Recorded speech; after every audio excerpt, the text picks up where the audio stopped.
tai le atua e na ua mawhai o na maua le ia avanoa e whaafeila i atua i le mamalu o le tātou e kālesia o le tāngalue ngā o le kālesia switsa motu tuatasi whaatalo whaatu whaaptua lo sunga le te tei ao Pastor Willi ma le whatua ma lor soifua tai le onsai ngā lue ngā le tua whaafeila i atu foi le autostusi ia whaapea foi whaletua ma le ainga whaafeila i atu foi le sunga i le teu o loa ma le whaletua ma le no whaalo ia le talitonunga o sa tātou maua se vai aso fia ma le manuia mai le tua le au tātou o mai ai i le tae aole nei o le sapati o le tua whawhira i atu i teitai mtanga luenga malawa i mtanga luenga i fio ngā luenga le tua i so se tafa o iai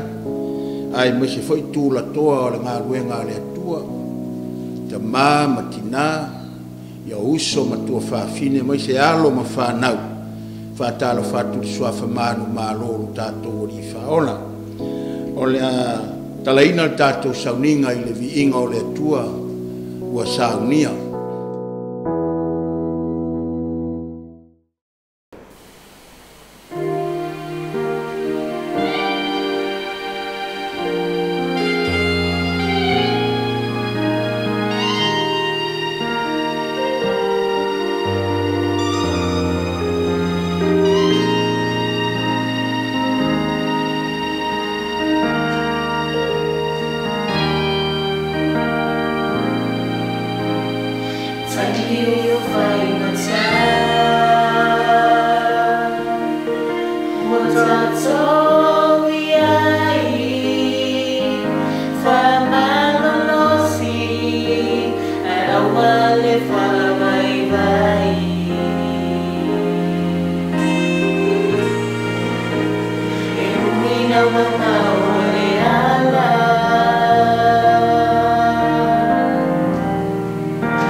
whaia le tātou ki tālo.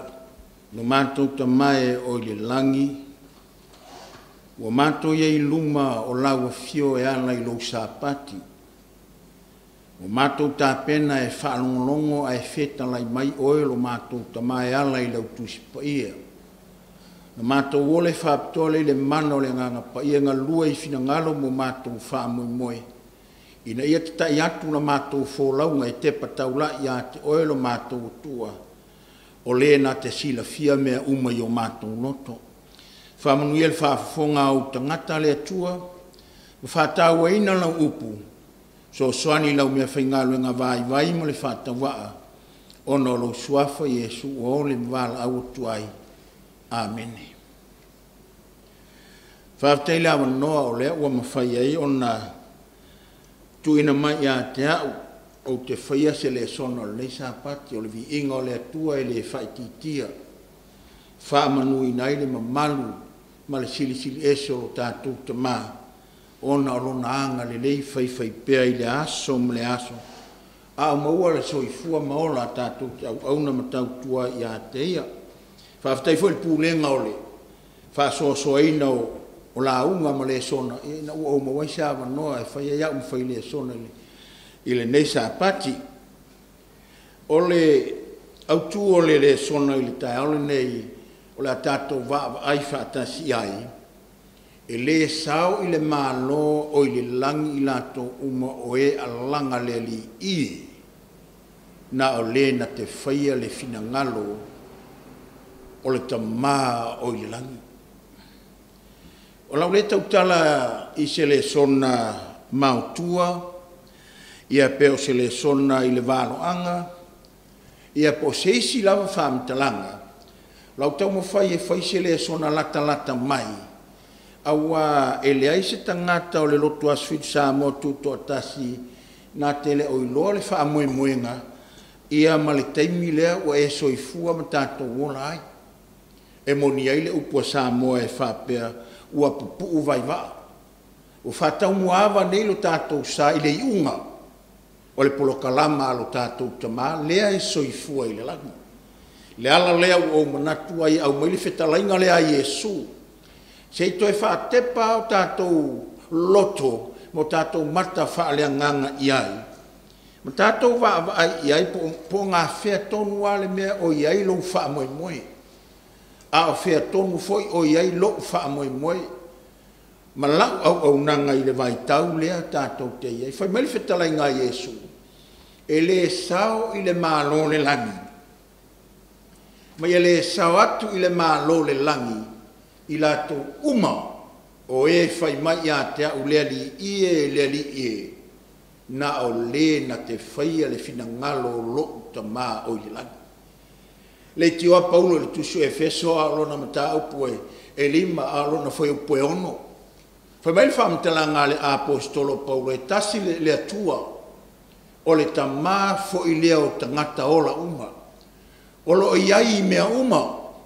O lo I totonu I mea uma. O lo I totonu foi ia te tātou uma. Le tamā lea le fai mai e whetalai ngā Yesu Keriso. E le sao atu I le mālo le langi. I la tau moe whai mai a tau le li na o le na te whaia le fina ngalo lokta maa lai le langi. Whawhonga lai upui au te whia oto mai e te tonu le whaamtalanga lea. Wha mai le whaamtalanga ale tuspa ia e le sao atu le malo le langi I la tau uma. O le whaamtala whaalaua I tele. Pe aso fitu, pe o le ali ngoli lotu aso fitu to atasi, pe konfenisi, po le alava le tua ngā lotu e iai. E au fia uma il whaamitalanga lea, po le fitalai ngā Yesu. E le sao I le mālo le langi I lato uma. Ia pe mauarunga foi, pe maulalo, pe poto, pe valea, taualoa, pe le taualoa. Ai alanga I le suafo le atua, e le sao. Fai mail tala tuspa ia nao I lato o e fai le fina ngalo lukta maa o le langi. O le upu le whaataua I whaia. O le whaia. O le mea tāua le na o le ia I. Whaasolo le o le tātou whaamtalanga. Whai mai whaamtalanga le ale tuso mātai o e ono fwoi po se fulu waru.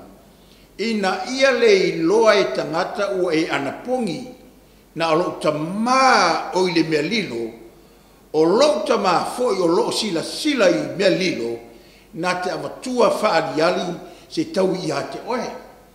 Lono winga o le tangata e alanga mavivi i le atua, o le tangata e soifua i le soifua ngai anapongi i matatalo, matangi atu i le atua, ma whaalangolango i ailo na soifua, whaalangolango i ai mea umana te whaia, whaalangolango i ailo na au unanga, ai le ngata i lea o na ola tāpuai. Whaalangolango i ailo na ola tāpuai. Whai mailo le whaamtalanga i le au tū o le vaianga mua mua i le tae aole nei, wha au tū e whaapea, o le a le finangalo le atua. O le a le finangalo le atua. Tele manoa noa i whaamtalanga le tusipa ia. Ai au maia se vaenga lea, maniona whaamauninga, e whaamaunia ai, le finangalo le atua, mō le tangata e nau e fialu i le langi, e fia maua le whaamoe moe, na mafuai o na wawai e se mai, ai sa ili ina ia maua le whaamoe moe, lea e sa afi ia ile au kerisiano, ina ia iai whaatasi ma ina tau. Whafona le whaamtelanga tuspa ia, ile luka le lusu whaafo e whaafaa, o fitalai ka foi le a Yesu, ua oto mai wa au mai e Yesu, le a matanga, mai le whianga inga tuai, ua fetala iatu ia ia te ila tau, o upu ia na o whai atuai ia te o tau. Ina o ia te o tau, e ta tau o na tamu o mea uma, ua tu sia ia te au, ile tu la fona mose ma lau perfeta, masalamu, whamele tala David a Yesu ile, le moto tangata ma le au soo, wa ai o tau, o upu ia no whai atua ia o tau, ina o ia te o tau, e ta tau o na tau nu o mea uma, ua tu sia ia te au. Au le soifua, ma whanau mai Yesu, ile soifuanga le nei, na afua mai le whaaratanga le taimi o le whianginga tuai. Ma o ina na afua mai ai, le loto ma le fina ngalo Yesu, au mai le whaataitainga ia tātou, ina ia avea ia whaataimuanga, o lo tātou usiustai, e whai le fina ngalo le atua. E whamatala a Yesu i, e tatau o na taunu o mea uma o tūsia ia tau. I le tūlafono, a Mose, ma lau profeta, ma salamu, e tatau, o se me tatau kele, e ui e le whanau mai Yesu, ai o lea na toe whaamanatu e Yesu iai, whaafongala tātou ia i tāla Yesu. E lango ina ai a tiri, lana whaamatalanga, ma lona nau ina ia whaia le me fina ngaloailo na tamae, oa ia te ia, le te ola whaamatalanga Yesu, whai mai tala tuspa ia e ui lava o ia o le alo, a o mea sa ti ngai o ia, na o a o ina o ia usi tai, o na a veaire o ia matupunga le ola, ia i lato malama, o e usi tai ia te ia, amene, whaafongala tala tuspa ia, ua maliu whai titi atu i luma, o na whapa whao ai lea o ia, matatalo, ua whape atu louta mai, a whai e mawhai, ia ave esele ne ipu ia te au, ai aua le whai alo roto, a o lou fina ngalo. Sa moa so fitu tūto atasi, i le lalo langi a toa, o le alo tātou malama i le valo anga ua tele, po lo tātou loa fo i o mea uma o ili tuspa ia, e whai mai aile atua. A o le mea le pulu nau i aile tātou o li whaola, mai ele sao i le langi lātunga e whai mai le li ie, na o le na te whai ale fina ngalo, le ua au mai e Yesu le whaataita inga, le ti ole mātai o, e se furu maritasi whai puelo suiva, mai o tau o mai a te au maa moine, amola uamo, mai o tau wha o au i a te au, a ua o au le anga malu, ma le loto maurala. Wa mai Yesu le fa onga ya te tato mai ai au le fa ya loto a o lo fina ngalo le ka le sia wa luluti vai va al ngalo ngale tua o tato ala langa nei wa fa to ale fio mai o tato to ma o tato wa fa ona ai o to fa manatu mai le tuspa ia le awala ma tu manga ma mi o ya ona tato fa ia tato va ai ma fa mua le fina ngalo lo tātou atua, I mea uma tātou te iai, a le a fua mai a Yesu Keriso, ona ia whaia mea uma mō tātou, la tātou wa aila I tangata leo tā vita. Le ale me lea e alanga I fo tā vita ia. Wha mai le whamtalanga le salamu e fast food fau pue valu. Lo atu ai, o te fia e whailo fina ngalo, o loi tu tonu lava ia te au lau tū la fo. Wha mai nisi tangata, I le whaasau ina tangata I le langi pe a tau siri tū la fo no le atua. Ai sea, o le tau singa o le tū la fo no le atua, o lo ua lofa a toa toa na I le atua. Io ane su whalon whai upe suma le lima, whai malitala Yesu. A whai tau te alo lofa ma ia te au. Tau si polo inga. A wā a tato vāwa ai le polo inga le atua, o le soifuanga o le atua. E pa ia le atua pa ia. O le tū la fono e pa ia. E moni le tū la, le atua moni. E moni le tū la fono. Whai maliwhamtalanga le tūs pa ia. O le atua e le liu. Whai malitala tūs pa ia le tū la fono e le liu. E fa pena o soifuanga le nao le atua. Le fe meita vita le atua. Te fia la e whailo fina ngano. O le toni a te alo tū la fono. O lo soifuanga ma lau a mio. E ta tau no uolai. Ia whafonga la tātou ia whamtalanga tā vita. E tau atu, e tau mai ia te oe mahau. E le wha moe moenga o le tangata. Waela ia ilona whai upo e fitu. Le ala tātou whai tau ne iai. Ona ou whai ane ai lea. Tā vita lena alanga meu te fia e whaino fina ngalo. O loi tonu lava ia te au lau tū la formela tā vita. Ona ou whai ane ai lea. Whaauta o te alatu. Ua tu sia hau. I le tusi tā ai. Le tangata e soifua, le soifuanga. E leo ma pui o le pā o le tū la fono. E ola ma le mautinoa ia ilo na wha moe le aso e fia mai a Yesu. Le ana alanga I tā vita. Le atua o te alatu. E ala na wha me tā vita. La ia ilo na wha moe. Ua tu sia au. I lau tusi tā ai le atua. Ua tu sia. La e moe tā vita ilo na tunga mau. Ai ola la na whamatalanga. Sa ia alanga I le atua. Ono le tū la fono la e tausi e tā vita mai. Le atua. Te alatu. Ua ou mautinoa o te alatu. Le tioa a whai mai le atua. Ua ou maua la au no tā vita e tusa malo nei loto. E le māsalo salo. E le wha alo tolua. Ai tau tala I upu tau tino. Ma upu tali tonu. Le atua. O te alatu. Ua tu sia I lau tu sidai. Ai la whaalinga lana. A tani elu lana tau poes fitu. Na tā ai il taimina le tusi. Ai o mai il tani elu lana tau poes fitu. A olona foi upo se fulu. E whaapea lana foi tuina. Lea na wa e tā vita. Whamari tala lei I. Ua no foia le whaamasinonga. Ma ua fofola tusi. La tautala tā vita ilona wha moe moe. E na ua ia te ia le tū la fono le tua. Tausia I le mea moni le tua. Tautala leo tā vita. Na e tusi au lau tusi tā. Ai o mai tusi o tāni. E whai mai. Ua fofola tusi. Ma ua no fo ia le wha masino. Ua oe le tahe au nei. Se mea ale lei o le tangata e ola tali tonu I le tua. Se mea ale lei o le tangata e ola le masa o salo. Se mea ale lei o le tangata, e o la ofoina lona soifua I le atua, tu sa o awha whitau ni o mai. Ale tātou te roa tala ia tāwita. Na tuli loa sau lo le awha sioti. Ai talu ai, vai o tō ia le mele lei le tangata lea. E tuli loa e awha sioti. Ai le ai ma se mele anga na te whaia. E le tu ua I le loto tāwita se mele anga. E le tu ua lona loto se mele anga. Vai whai o tō ia I le tala lana soatau. Vai, tasi ala ututu I tau le palapala. Ai whai mali tala tangata lae. E iei mele leilo na loto awa. Whawhiana. O is tangata e tango e whasioti le au auna le atua. Ai le whaasalaina e le atua. Lea lana ala whailo iei. Le tupu o Israelu sauro. Tā vita e te whaia e o e mesini.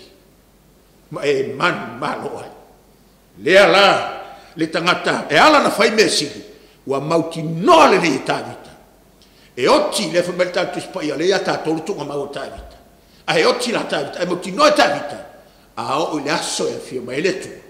e alu iai a wā o tu sia lo naimua i le tusi tā ai a le atua o le vahenga o lona lua o le fiau o le atua ke manao e te pue maua mai nā le tōru a vahenga o le sona le tae nei vahenga lona lua e whaali le matautia o le fina ngalo o le atua i ona tangata e whaali le matautia o le fina ngalo o le atua i ona tangata o le tala lea o le tala masani e le tala o lau vivilu ai le kalesia le atua ai mai se foi lau kersiano tala ia Daniel te va ai te mantua tangata o Daniel tangata fa ta fea mai o tala vo au mai le avatu ai me ai le tupa beta ia Daniel ai le ni te ulanga matou me aina le tangata na sa o lai ilo na fa moi sa o tau ave le ngolo na atua so se me ai sai o tonu o le nu o le atua na i tau ave nai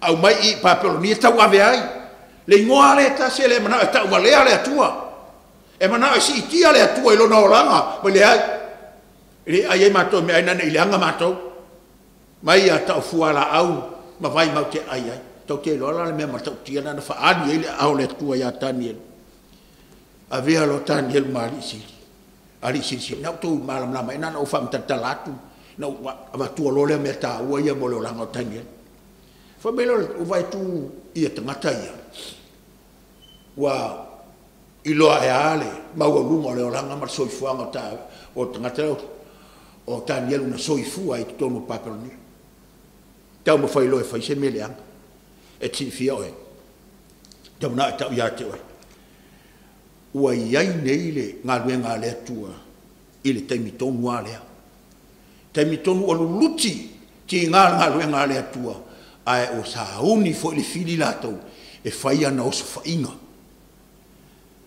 umalo lea o fai le whaamitalanga wane lo leo tangata ia tamu fai se meleanga whamelo le tala ari siri nei o le nei le tūpue ia e whaamauina le vavaho ma tusi le tusi ina ia le talaina pe whaapeo tu la fono a me taimi persia e le o le talaina fiu tangata e sua se me leanga i Daniel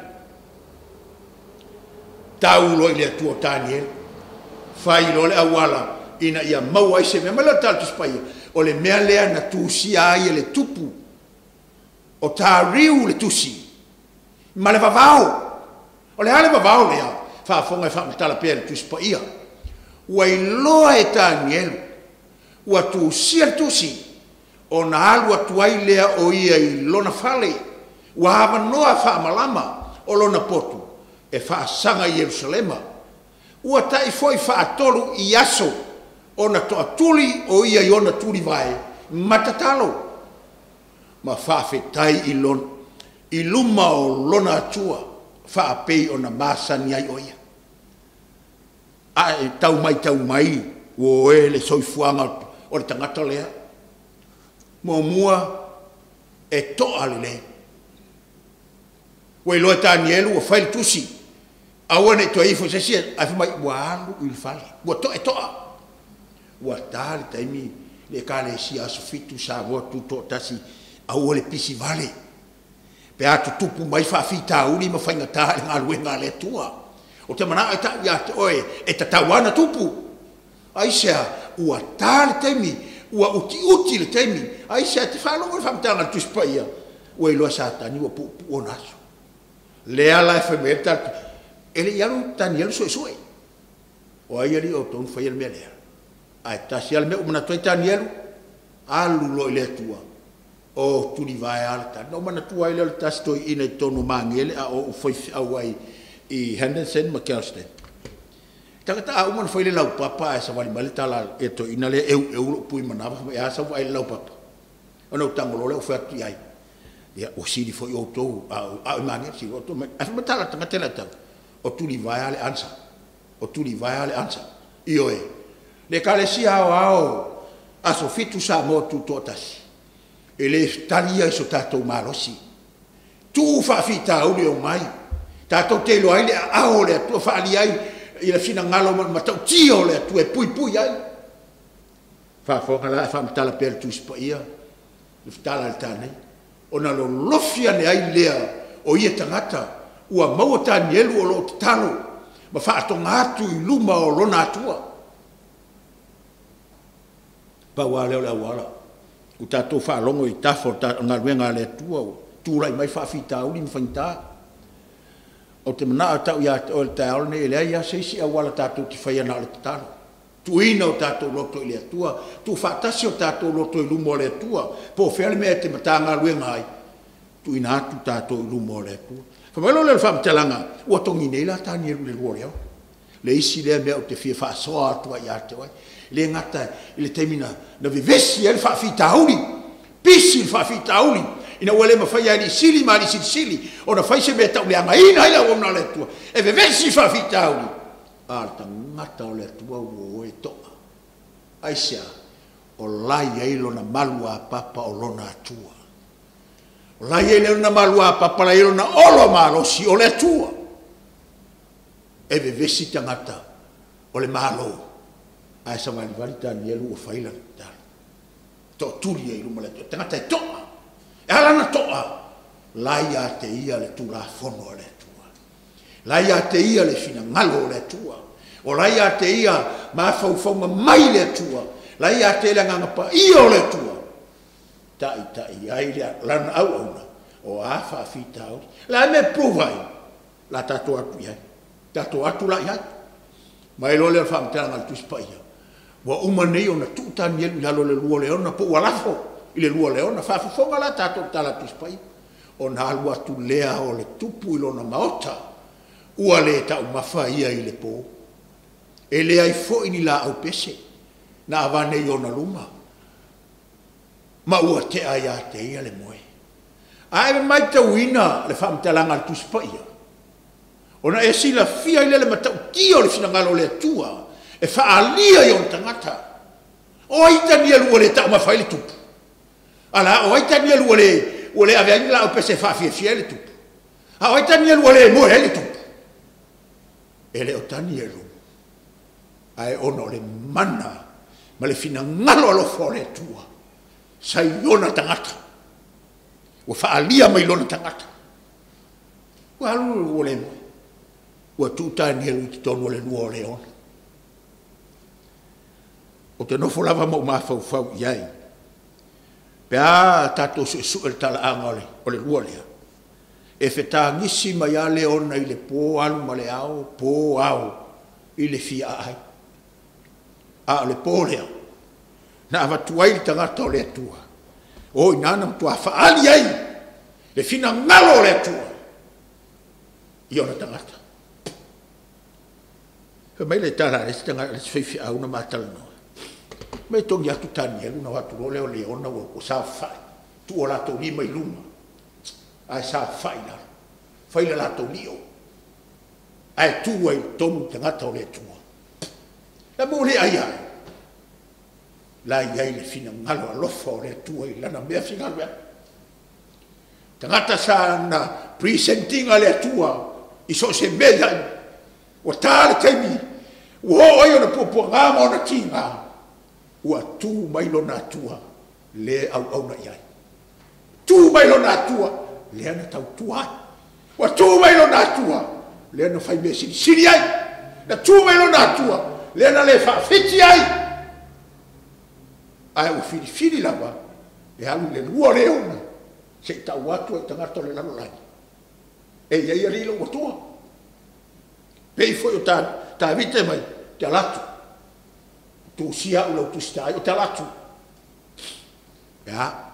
La se fa solo la atatu bava ai e le me matautia la le fina ngalo le matautia le fina ngalo le tua yo tangata fa ali yo tangata ua tu la il tupu le vaveao e le masanina ala tupu se vaveao ai ta vuelta tangata le tua fa ali le fina ngalo le tua ua la vaveao ua la tu e le ngata ala vaveao no fatalise yo ne lo pena moe fatalise lo pena fa fatalise lo fa vave Tosso il tangata o le tua. Ai le masani il tupu. Famelo il whaamtalanga.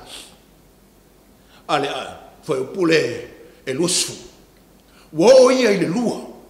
Ona alanga atu lea o ia ma le leo whaama. Leo pulna leo tumna whaama whatu ina ia e loa ili matau tia. O le finangala o le atua iona whaalia iona tangata mai. Leo whaama mai. Ia tau vai le leo tangata mai toi ale se leo. Au whapena le leo le tupu la. A le masani le tupu e pa uro na leo pa o le whaiana whaiunga. Ai ua tau tala i leo whaama mai. Toi ale se leo.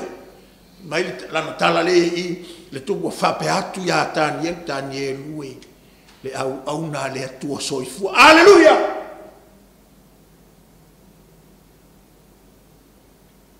Ua whaalia le sina ngalo le atua i ona tangata o tautia.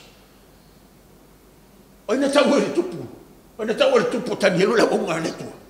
Le atua sa ala soifua. Awe se a meneri le kare si au au. La rangi atoa. O tau ia. Whaalia le fina ngalo le atua. Lona matautia. Ai whaalia i ona tangata o filifilia whaapitoa.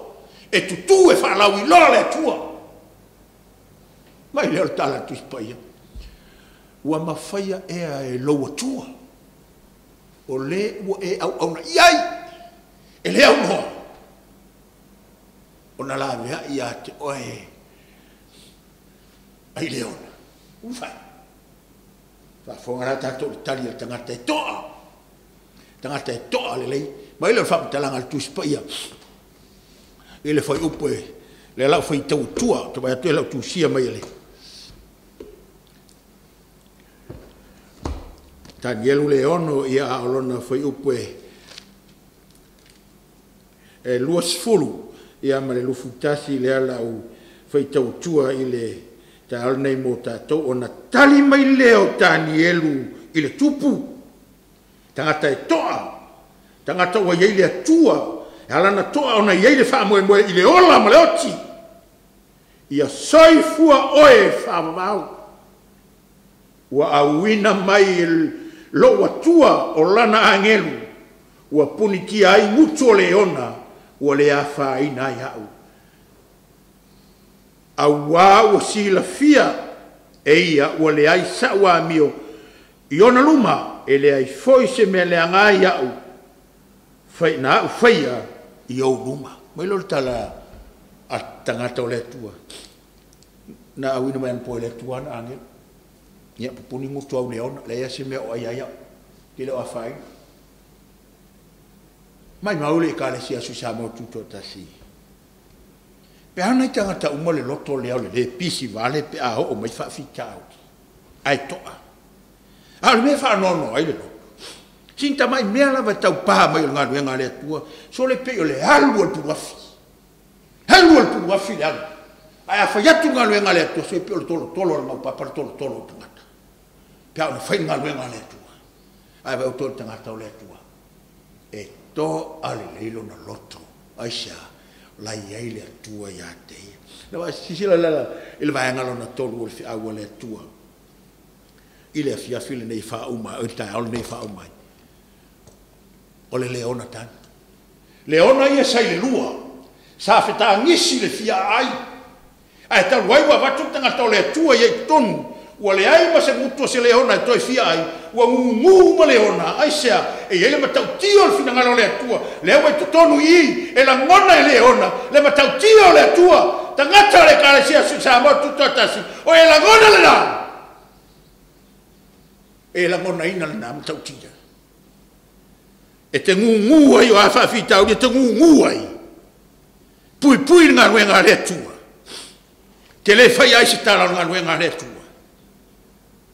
Femelta la Yesu o talo fa ya te ia na sa sili pana le fana mai tana fa ya yuta sa sili pana le fana mai sili pana no se ma olo le o tongi le lua so sta ngata e fai upu nga ruenga le tua woe lai le tua no tau le ona la na sa le tani aisia fa alia ye le mana le tua pa nga mun mure fi awole tua.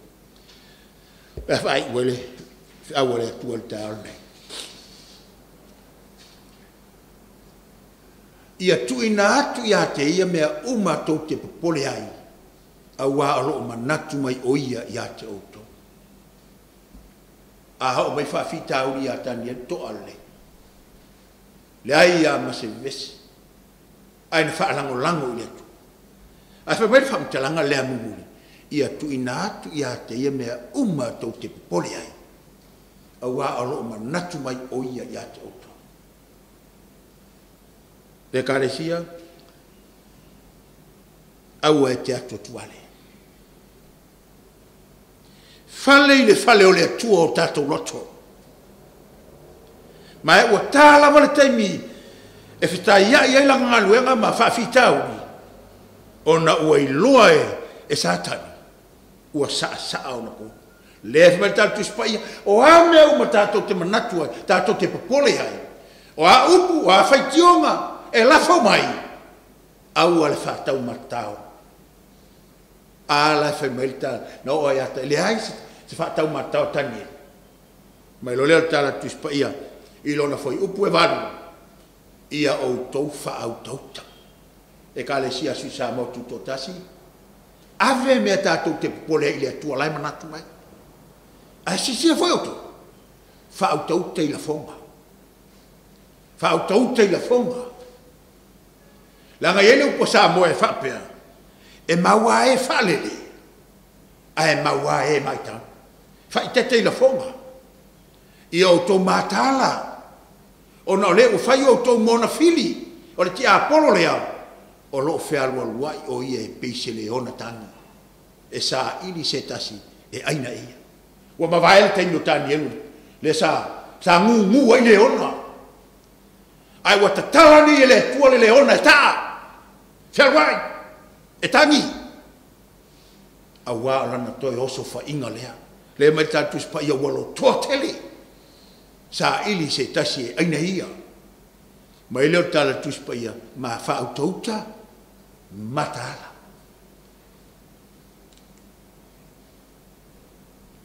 Wharinga langa. Whamela le whamtalanga. Ia o tauta te e atu ia te ia.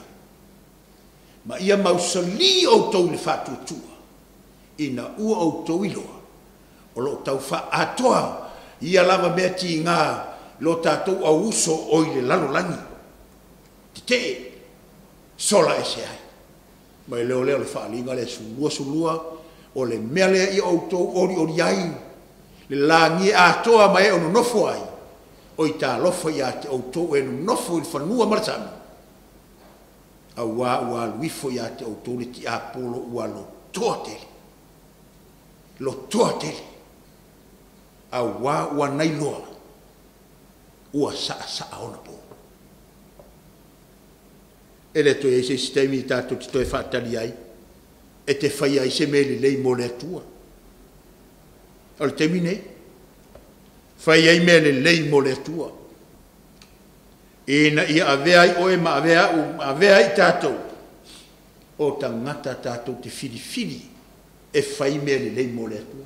Le ti ole e feso ran tapu e lualon foi o pesfo. Ko mai tala apostolo a wa o lana lava nga luenga i tātou.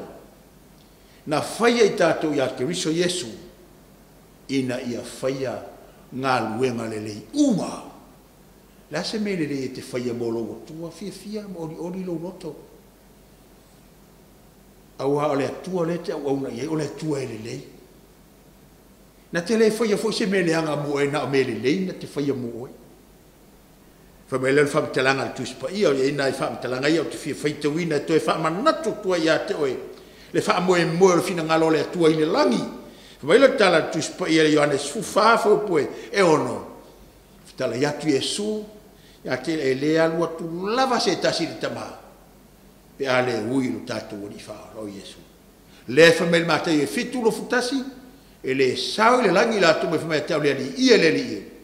Na ole na te whaia le whina ngalo lo te maa o le langi. Ma ele o le whamtalanga, le Isai e lua sfuma le ono, Isai e lua sfuma ono, alon fai po e lua e masani e tātou. Le teimi i ole. O le whai unga le oranga ma le soi fuanga tātou te, o se teimi fia. E le o se teimi wha noa. I nātou mai e o tō pui, ina ia uwhai, mai ele nei nua mi o tōnu. O e tau sia le mea moni, tātou marama leia i mea moni. salamu se lau suiva fo po se lau whaalua o lau a mi o tono le a mi o tono e whaavavau lea o le mea moni fo i lau tūlafono le tūlafono lo a fifi e le fina ngalo atoa o le atua au mai ai mo tātou tā pēnai tātou mo le wha moe moe i le ola e whaavavau whaaringa e lusulua a o lona foi upo e sifuru ma le wha e soto e lua sifuru valu sifuru ia e manatua le sa pate te whapai aina o aso i ono i tenga lua e ni whai au ngaluenga umalava a le aso fitu o le sa pati le ia i ovo a rou atua o lo i eili fina ngalo le atu mele lo fu lua sifuru wha amu ia i lato e whai ana polo inga ina ia tanga ia te i lato le la au le ola ma ia ulu watu i le ai i ona whai ki toa uoe le fina ngalo le nao le atua le na alanga i tā vita o te fia e whailo fina ngalo o lo i te tonu lava ia te au lau tū la fono o na uwha pēa nei lea le atua o te latu tu si au tu si tā ai a whea le aso e a fio mai ailo tātou mutai e te tauna e toa i tei whaintā e le te tau ona tātou pisi ua luta le tai o ngā ruenga le atua o le whaiva lea o le tūrou le ngana o le velo e toa lua tangata e whaia o le tangata e nofo le tau muri o le vae alo ma le tangata e tū le tau mua si ta mai lau papa mawhorofora e tū ai lua o le ale sou wā le sami e te vaai le tangata na e tū i luma malana a upenga e wha ngā ai i le whaiva lea e toa le ale savili e toa aisea ua umana o oina i lona tiu te whaipo lana whaiva a lo filima o le whaatautainga i lunga o le masa. Moe, o te mana o e whapena fo i oi. Ua umana o oina oi. I lo whaiva a lo filima o le tala le nei ma le upumoni le atua. Le ngā luenga le atua. O a matangi e pesi mai. O a ngalu mawarurunga o le olanga ne whaftai ai le upumoni le atua. E te tu saoa o ia malau au penga. E te tau ai i le taua ua wala au wina ai oe. E lo tātou matai ina ia tātou iai le ola e whavavau. E le sao atu le malo le langi i lato umo e alanga le ali i na au le na te whaia le finangalo o lo ta mā o le langi. Lo mātou matai le langi whaftai la ua fionga tu sipa ia. Ua ea o inai mātou o a mea tupu mai le teimi ua soi fua ma mātou olai ia toa ma ia mātala matatala o lo e sila mai lo no fuali e te fesoa soani ia i mātou. Ia i o mātou lunga lo mamalu ma lo sili ese ono lo suafa Yesu. Amen.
mātou ta mai o le langi.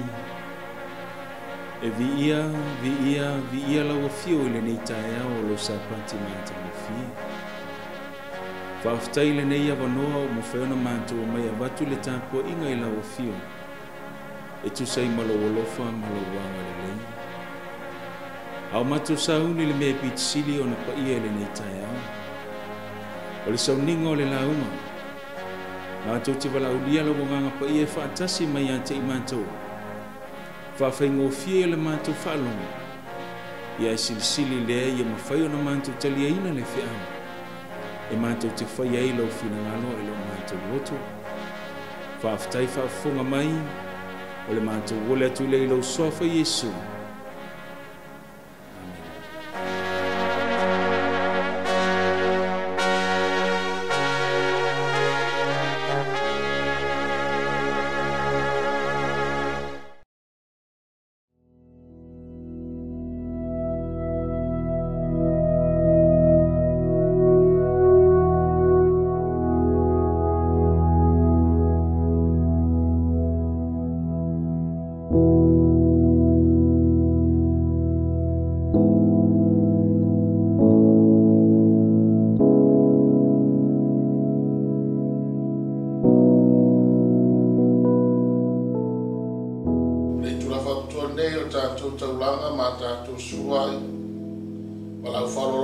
Sena o te akono mora lato pito la taus.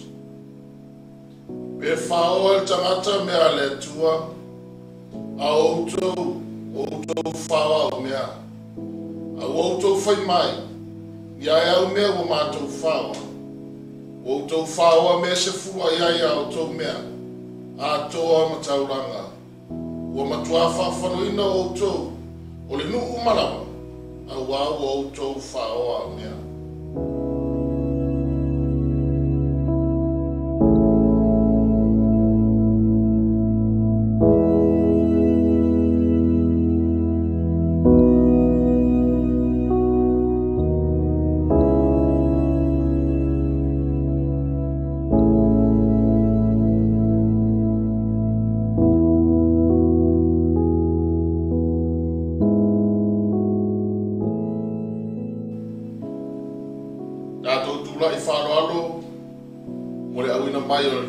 Tauranga masua. Ina au mai me sua ia to me malawa le fale tu ai mea. Ina ia me ai lo fale. Mai au to tofo mai ia cha uri nei mea. Wa fetara i mai ai ovo au. Be o tere to ina pupuni le langi mo to. Masa atu le manuia mo to. Ina se ia sili ona tele.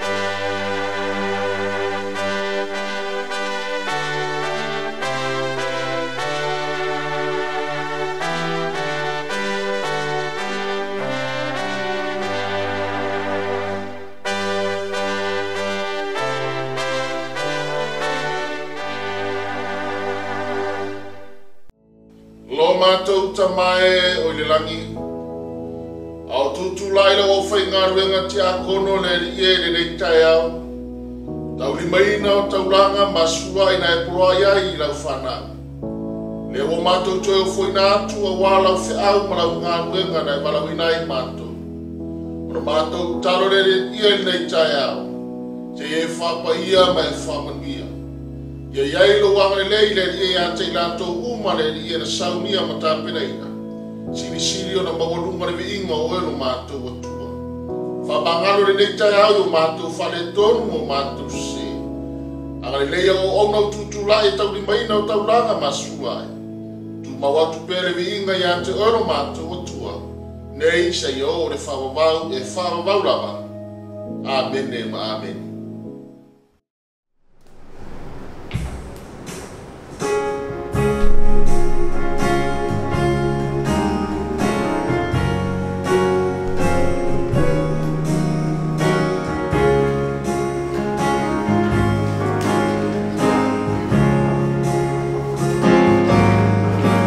Yesu, ole fa, ole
saunia tātou talo.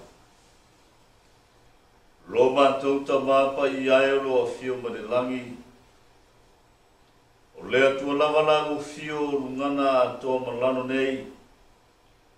O lea tua na nafi o lea so mātai au le liu lava lago fio.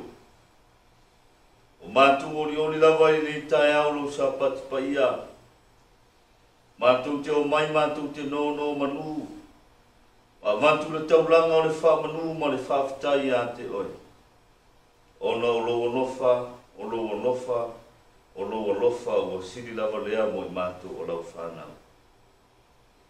Mātou talaina le nei sauninga le nei tai au, mātou mua iole I la ua fio le atua. Mātou sa ili au fio ngā PSA o finangano whaalia mo I mātou.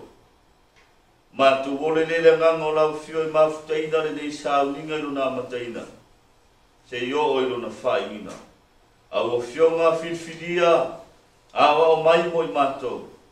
Ina I mawhairo mātou tutupu e whaioro lawa whinganu. Sauni whatasi le tai au whaaulo wa I saunia mo I mātou. Whamangalo ni o mātou se ma whane tonu. I laulawa suafa wa ole matatalo atua nei. Amen. O lea maua. Se fea ufa malusi mo I tātou le sapati. Maua le tusi whaitau. Luar koe nito lon tāpu e whā. Au lona whai upe se furu maritasi. A veo ma tusi whaitau o le sapati. Whai ma wha malusinga mo I tātou au tātou iei. E sauringa o le sapati. Luar koe nito lon tāpu e whā. Au lona whai upe se furu maritasi whapea lona whaitauina. Wao I mātou nei o lo ola. Ua tui nā tu pēr lama I leoti. Ona o Yesu. Ina ia whaalia fo I le soifua o Yesu. Io mātou tino o awanga vane. O le whamtalanga le apostolo Paulo. I le kalesia I koinito. Lana tusi lona lua na ia tiusia I le ti a lima sifun marfa. Mai le whamtalanga o le la tusi ma. Lona tali I whaleanganga o Timoteo. E ia tusia ai ma matu tangata o koinito. A o iai tangata koinito le wheme mea I o lato finangalo. I le tele o mau tala inga sese. Ai o whamanino le apostolo. E leo apostolo mafuai. A o Yesu Keriso o ia lava. Na ia maliu matoetu a wale tongi o laina o tangata soifua. Whamanino le apostolo Paulo. Ma whainoi tangata koinito. E le whaingo fiere soifuanga, ma le sāwalinga le tangata soifua pitai. Ao lato iai, I taimi whaingatā, a wale tala ina o le whilangalo le atua, I le ngaruenga wha le apostolo. E I loa ina o apostolo I le whaingo fia. Isea, o mai le mo le mau le apostolo I le tai aune. A wao I mātou nei o lo ola. Ea, whai mai, ua tui nā tu pēr lawa I leoti. Ai se ai ma whaira tui nā tu leoti, whai mai, ona o Yesu. Ta ua nei le tai aune nei e peo na mori mau le o apostolo. O se toi whamanatu fo I ate, oe mau le ngā ruenga o au. Au e soi fua I taimi whaingatā ma taimi winga. Ua masino mau mea ese e whetuleni mai I soifuanga o le tangata. Ma le tātou larurangi o tātou ola ai. Peitai o le tangata na filfilia I le atua e o le leilo na malawina. Whai mai o I mātou nei o lo ola whautuina no le whea ule tai ale nei. Whautuina whapea. Awao I mātou nei o lo ola. Ua tui nā tu pēr lawa I leoti. Ona o Yesu. Ta ua le tai aone nei, a o e soifua mo tātou iai, I le whe au muri muri le atua, ia I loa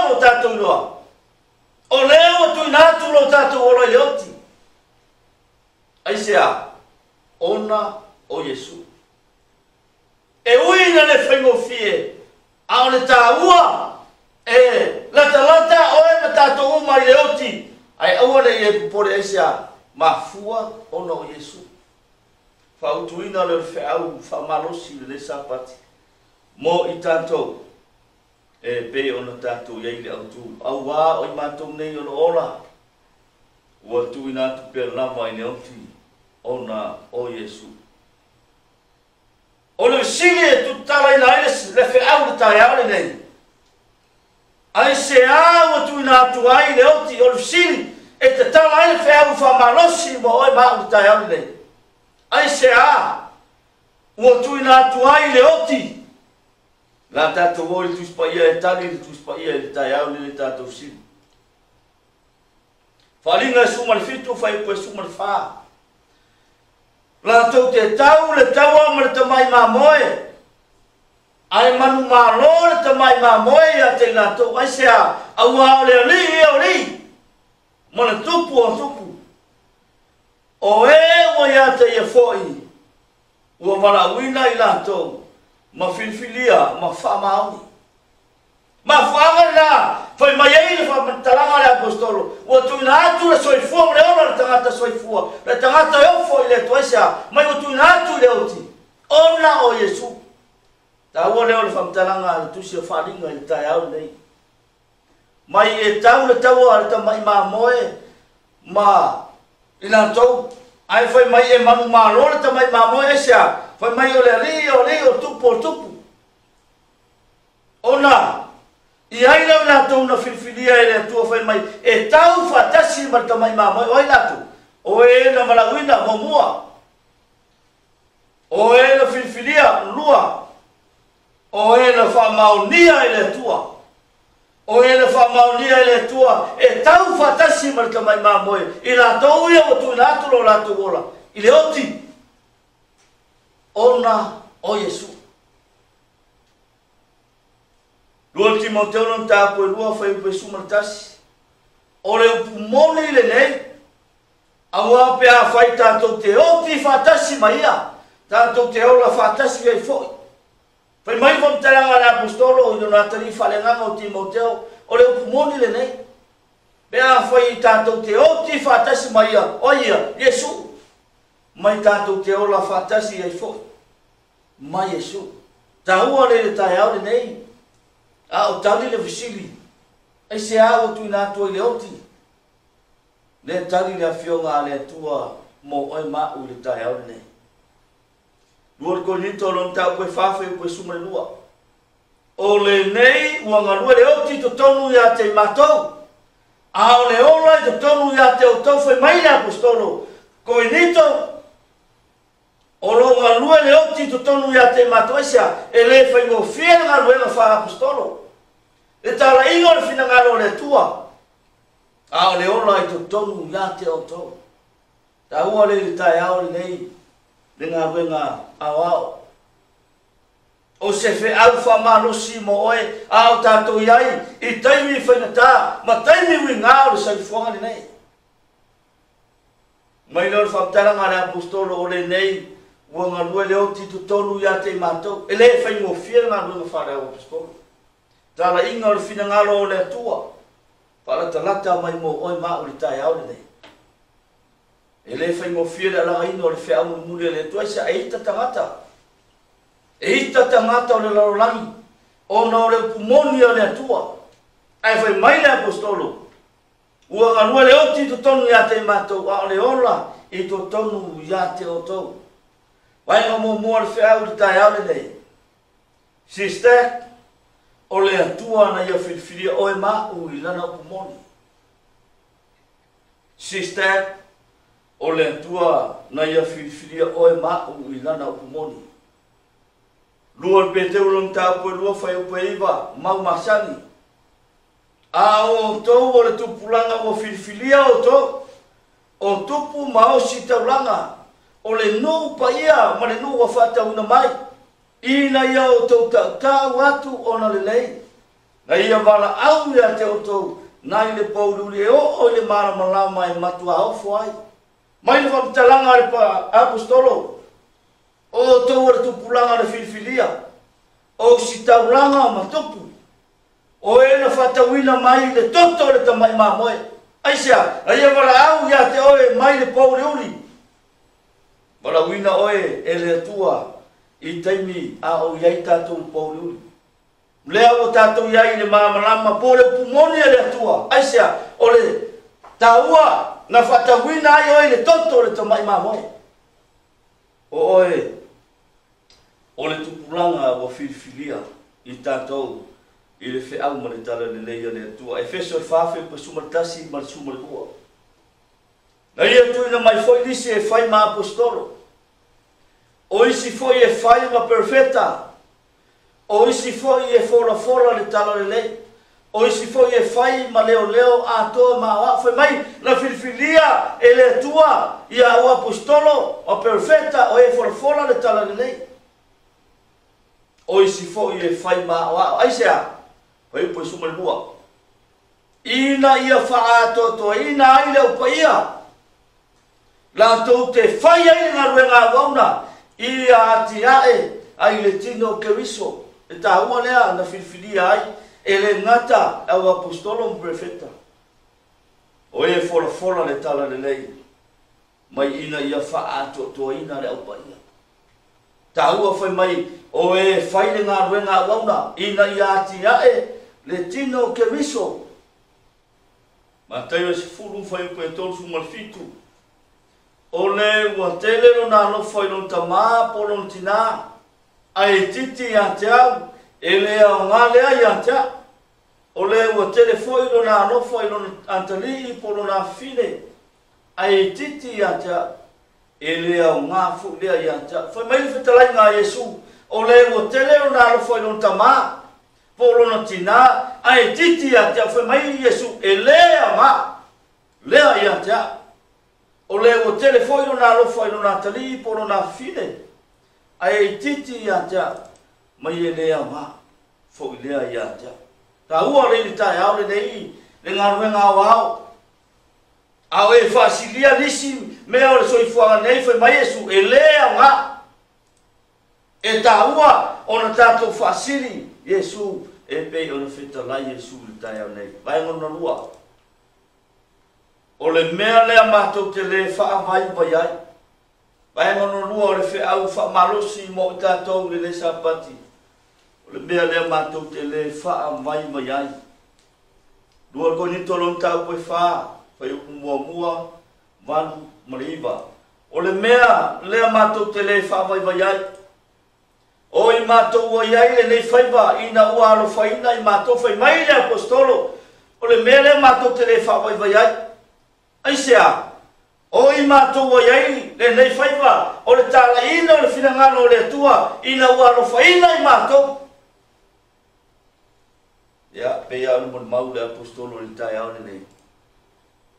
Whanata lata mai mo oi mau le tai au le au e iai le whiau ma le tala le nei. E uina le whai mo fie. E mai mo mau le apostolo le mea le matou te le wha vai vai ai. Aisea, o i matou vai ai le nei whaiva, ina waro whaina i matou. Luan koe ni toi wha, vai upoe, wanu mariva. Ua popua ngā tia i matou mea uma, ai le wha atua tu waleina. Ua whe me mea ai, ai le matua whe me mea. E upoe, e iwa. Ua sawaina ai le tulafoina. O lafo tuina i lalo ai le whano. O mai le whamtalanga le apostolo i le tai aure nei. E popua ngā tia i mātou mea uma ai le whaatua tuvaleina. E whailoa le apostolo le tai aure nei. Le tangata ua o whaatoro no soifua i le atua. E le aise me pupone ai. Amene. Leise me popole ele tangata o filfilia ele atua. O sawaina ai le tu lafo ina. O lafo tu ina ilano ai le fano. Ta ua i tai au nei a fionga ale atua ya o mai mo tanto. Ma fa malusi ai o soifua mo tanto ola. A o i tatu yai e soifua mo tanto ola i taimi faina ta o soifua nei luka e luas mo tas. Vai o sumare ono mal sumare fit.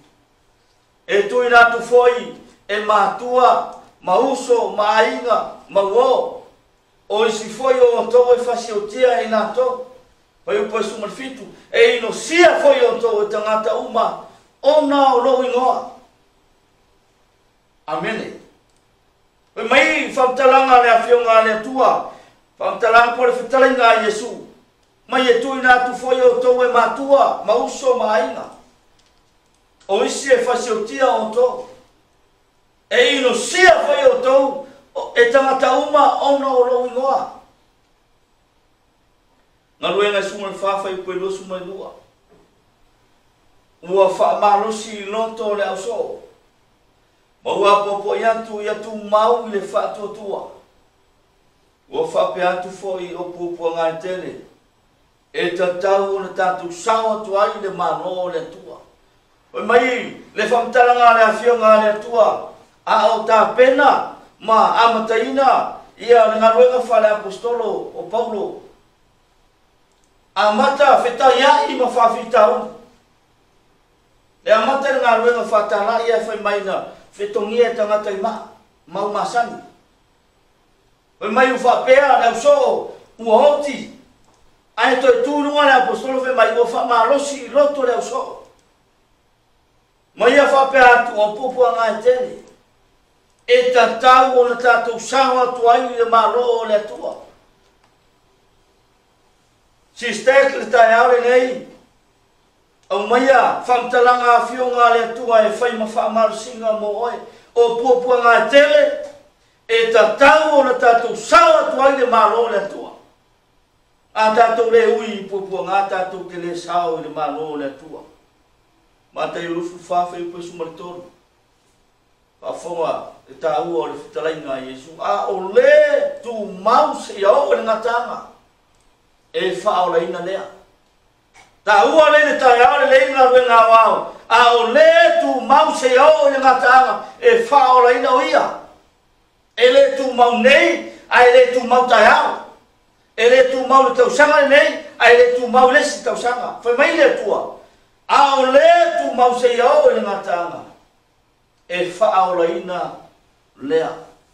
Amene. Wainga rona toru po le wainga muri o le whiau. Whaamarosi ni tai au. E iai le tau I wa sauria e le tua mo I nato o e tu mau. Se I o le ngataanga. E iai le tau I mo I tātou. E ngā ruenga wao le larolangi. E iai le tau I wa sauria e le tua mo o e ma. Pe a whai tātou te tu mau se o le ngataanga. Tātou o tu spaia. Tani ero suma lua whai upe suma le tau mau masani. A o oe. Ia e aru se ia. O I le iunga. Aua e te maroro. E te tū mai fo I lau tofi. Pe a o I unga o aso. Mai whamtalanga. Perfecto tani eru. A o oe. Ia e aru se ia o I le iunga o aso. Aua e te maroro. Aisea. E te toi tū mai fo I tofi, le aso, e a fia mai a Yesu, e watu, le para I a te oe, le tau I a te oe, le tangata I le maroro. E te toi tū mai fo I le unga o aso, watu le tau I a le tua I a te oe, maa, pe a whai tātou te tū mau se I oko I le ngata anga. Ro mai lua whai upe fitu, e tu I nātu fo I le ola I whawa mau I e tu mau ngā ruenga le lei. Wala tau sa I le viinga ma le mamalu, ma le le uvale. E mai whamtanga le apostolo. E tu I nātu le ola I whawavau, I a te nātu o e tu mau ngā ruenga le lei. Amene. E tu I nātu I a te o esia, o e le ngā patia ma tau ti ngā ruenga le lei, la tina ino le whiau ma le tanga le ngā ruenga le atua. Tu I nātu le ola I whawavau I a te o le tau I lea. Tau I leo sauria I le tua mo o e maa. Tangata e tu mau se I o I le ngata anga. Whalinga e ono whai upa sumatasi. Wa whai na atu I a te I lātou taito tasi ofisina. Wa whai atu whai a te I lātou I a lātou whātarikari le mu. Se I toi titi. Se I ato atoa mai. Ai o lātou uso. Mai ao. Ta tala wha mau whailonga rona lima. ai o ifo nganga o ila tu dalo le fato foi tau longa ma fisili le tua e te le tau ia yo mato toto o tangata ia na tutu o na le upo le tua o e na faia le fina ngaro le tua mai le famtalanga dus pa ia ua fo ina atu ia te la tu ta i to tas o le tau ia le tua e le tau ia inga e le tau e kalesia e le tau i mtanga wenga e tau i ta to tasi mai ua fai atu fo ia te la tu te fata tali le mu se to titi se ia to mai o la tu so o le afasi o tie fa peo i la tu le aso e fio mai e Yesu sauni le tua mo le tau i mo oi ma o e nga patia ma tau ti ngai le fe au mo le tala le leia le tua ma muli o le fe au fa mano si le nei tai au i sailon tau pui lusu mo le ono fai upu e lua i nā tō mai e o tō pui pui i na ia uru fale mai e le nu wāmi o tonu o e tausi le mea moni o le tau i lea o le tangata soifua o e au auna i le atua ma le whamauni fai mai i nā tō mai e o tō pui pui i na ia uru fale mai e le nu wāmi o tonu o ai nā tō o e tausi le mea moni o e whaalongo i le atua o e tausia na tu la fono ia ile tau i o saunia e le atua mo o e ma o lana whanau nga luenga wao i le netai ao whaamarusinga na mo tatou e le vale lo tatou tau i o saunia e le atua lo nga patia mo tatou tau ki ngā fe au mo nga luenga le atua la ile langi lo tatou tau ta pena masauni le tua e langi ma le ola e whaavau mo i tatou i le aso e fio mai ai lo tatou tua o le a tatou whai i tano tu mawatu i lago fio lo lawa vi inga lo matu tama le i maso umai o i le whaavau e whaavau lau. Amen.